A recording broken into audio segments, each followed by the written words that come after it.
so that they couldn't close down on your position. The Nashorn was phased out with the introduction of the first really successful purpose-designed German tank hunter, the Jagdpanzer IV. Manufactured by Womag, this sleek machine boasted low silhouette, a machine gun for close defense, and gave its crew the all-round protection of thick, well-sloped armor. The first really effective purpose-designed tank killer had arrived.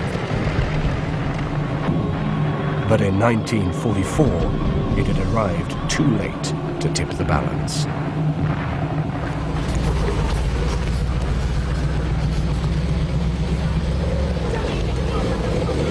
It's the Jagdpanzer IV Long.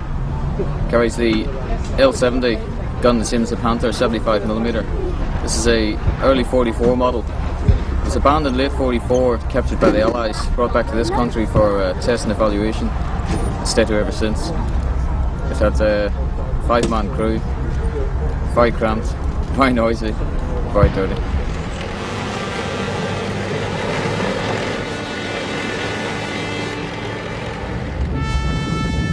The Allied bombing campaigns, now paralyzing Germany's industry, limited the numbers produced to just under 1,800. By this stage of the war, there was never going to be enough to stem the tide of armor flooding in against Germany from every side.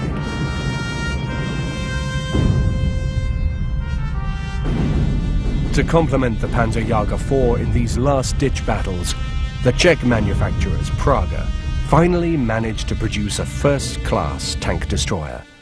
This was the Hetzer. Much smaller than the Panzer Jager IV, it nonetheless packed a highly effective 76mm gun. Coupled with very good sloping armor, excellent mobility and a very low silhouette, this small vehicle, which resembled a miniature Panzer Jager, was deceptively powerful and was much loved by its crews. Fortunately for the hard-pressed Germans, the Czech tank works were reasonably efficient manufacturers, and some 2,500 machines reached the hard-pressed front lines. This is the Hetzer, and one of the things about it is it's a marked improvement over some of the earlier German anti-tank guns. A lot of the earlier German anti-tank guns were open, and as you can see, this vehicle is completely enclosed.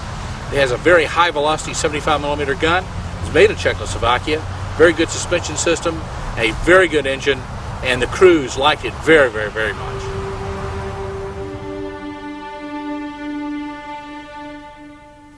These knocked-out Hetzers from the archives of the Tank Museum at Bovington show just how common they were in the Normandy battles.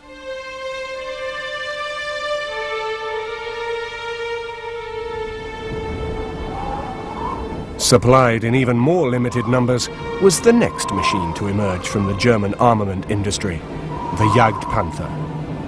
Based on the successful chassis tank design for the Panther tank, by following the principle of dispensing with the turret, the Jagdpanther could carry a high-velocity 88mm gun, as opposed to the 76mm gun of the ordinary Panther. Its superb sloped armor gave the Jagdpanther enormous defensive advantages, a relatively low silhouette, and a fearsome attacking power.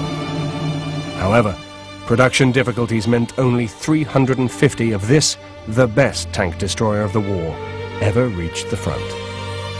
This rare footage shows a transporter train moving these precious machines to the hard-pressed Russian front. This is the Jagdpanther. It's been called the best tank destroyer of World War II, and that's probably the case. It has a very, very good gun. It's an 88mm gun. The Panther itself had a 75mm gun, but by doing away with the turret, you can lower the profile of the vehicle. You can armor up the front of this very, very well, and it became a very, very effective anti-tank weapon. The crews liked it, but it does have some deficiencies, not the least of which is the running gear. Now, if you notice, the running gear here is shaped very oddly. You have a single wheel here, but two road wheels here, a single here, two here, and so on and so forth. Well, one of the things that happens with this vehicle is mud gets up in here and it would freeze. And so you get up the next morning and you have a pillbox. That's one fault. The other problem, though, is notice that if this road wheel back in here, the one back in here, fails, and you need to replace it, you need to take off 5 road wheels. This one, that one, this one, and this one to get to it. So there's a lot of maintenance involved in this vehicle. And 2, back up here on the back deck, if you have to work on this thing, if it broke down, there are a lot of places where you have to work upside down and blind on it. And if you drop your tools, they're gone. In even shorter supply than the Jagdpanther was the cumbersome Jagd Tiger, a veritable fortress on tracks. In keeping with the German practice of mounting larger guns into turretless tanks, the Jagd Tiger mounted a massive high-velocity 128mm gun, which was so powerful it could destroy any Allied tank on the battlefield at almost any range. Fortunately for the Allies, only 48 were produced, and these so late in the war that even their massive firepower could not hope to thwart the inevitable tide of defeat. Most were destroyed by their own crews when they ran out of fuel, broke down, or had fired the last of their ammunition. This is the Jagd Tiger, and this is a really bad idea. It's the chassis of the Tiger II tank. It has a 128mm gun in it. It's the largest anti-tank gun mounted on a chassis in World War II. But the vehicle is just huge.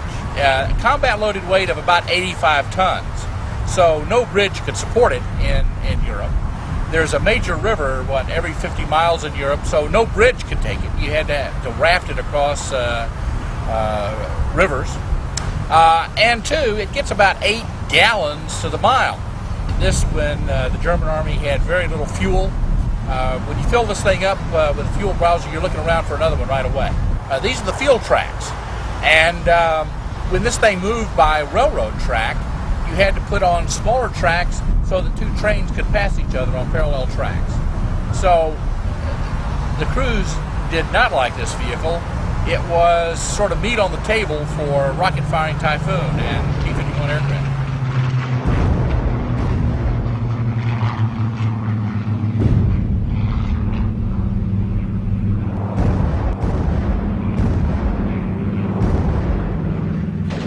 The stalemate of the trenches during the Great War had a lasting effect on all the participants in that appalling conflict.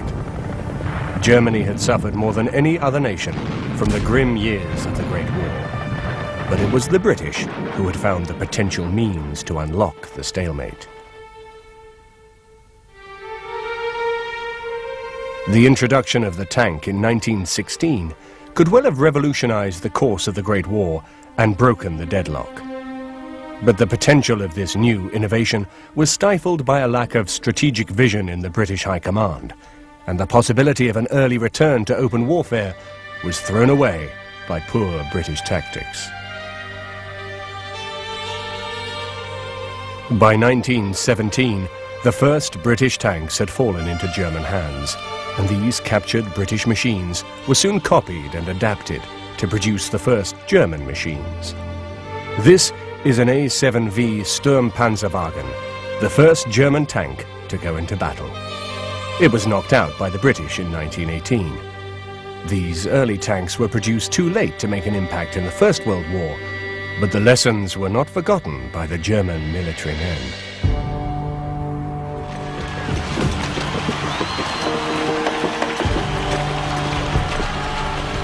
In 1939, the scars which came from long years of attritional warfare during the Great War were still fresh for the defeated Wehrmacht.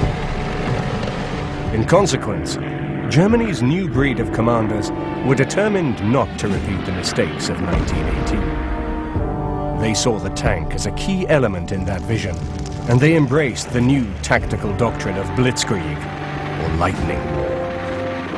Blitzkrieg tactics relied upon the possibility of fast, mobile operations, spearheaded by large concentrations of fast, well-armored battle tanks.